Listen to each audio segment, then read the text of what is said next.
Okay, part 4 is how to make the graph. So from this page you go to the page, the next page is step 3, graphing. So there is a table here, so you just copy paste the table, the third table. Okay, just copy paste first the title. Okay, and then you copy paste also the value, so only the value. Okay, and then you got it, this one. So how do we do next? Just click insert here and find the graph here. So find the scatter plot thingy, click, and then find the scatter plot with the smooth lines and markers. Okay, and then we got this one. So you have to double click it, and then after you double click or go to the chart design, click the select data, and then the first one is if you have if you have already seen some value here, you have to remove first. Okay, until it's blank. Okay, so you go to the select data again and add. Oh, before that I want to make sure that x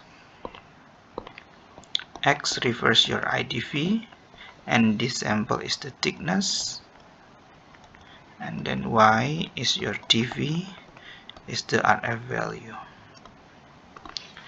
So you just double click it and then select the data and click add. For series name you just ignore x because x refers to the thickness, so you have to click the arrow and find your IDV. Oh, this one is here.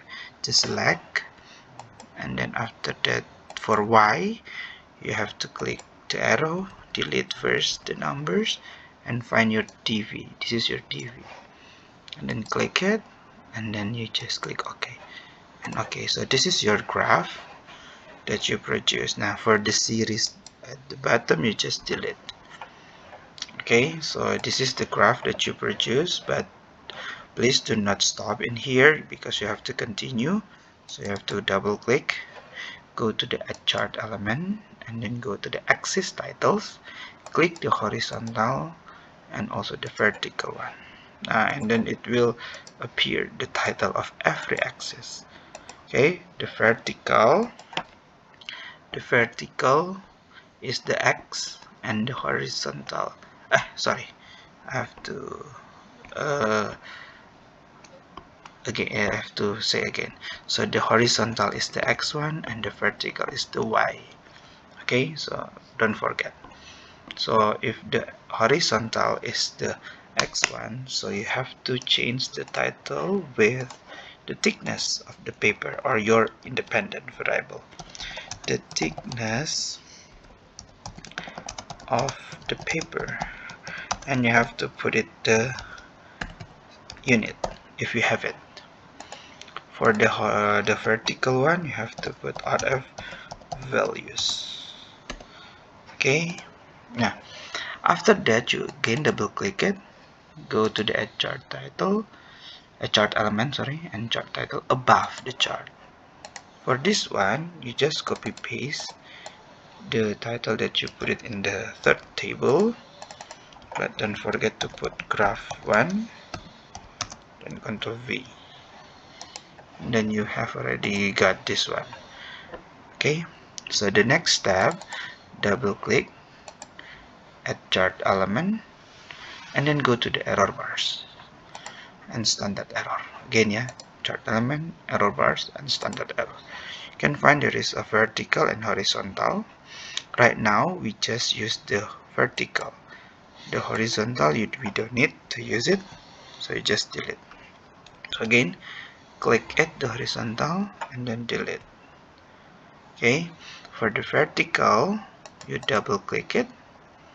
Okay, and then it will produce this one. Click the histogram, this one, and then go to the custom, click it, and then specify the value.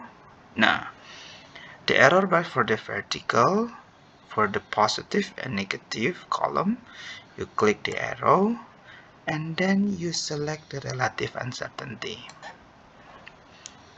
Down again. What about the negative? You select same value again.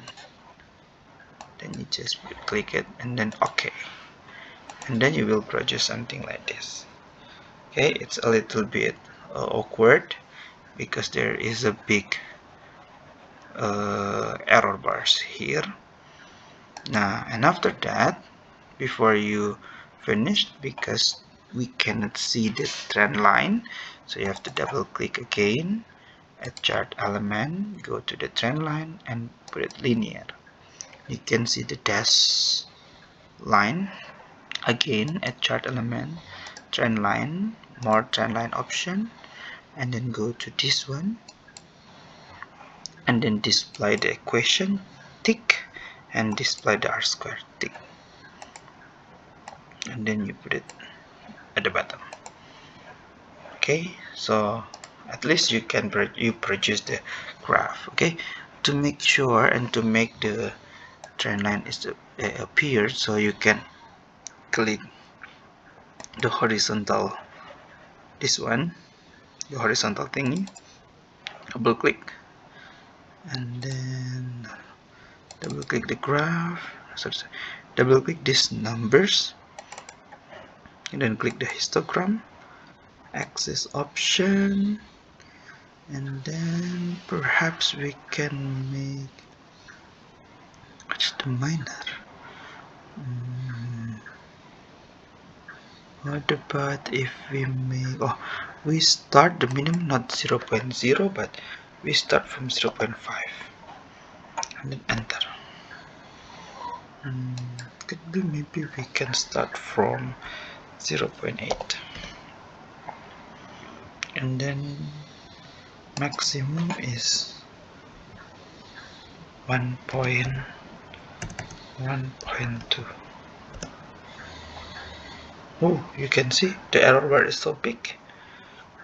No, so 0.5 and 1.5 there. Okay, so this is, I think, the good one that we can produce. Okay, I think that's all.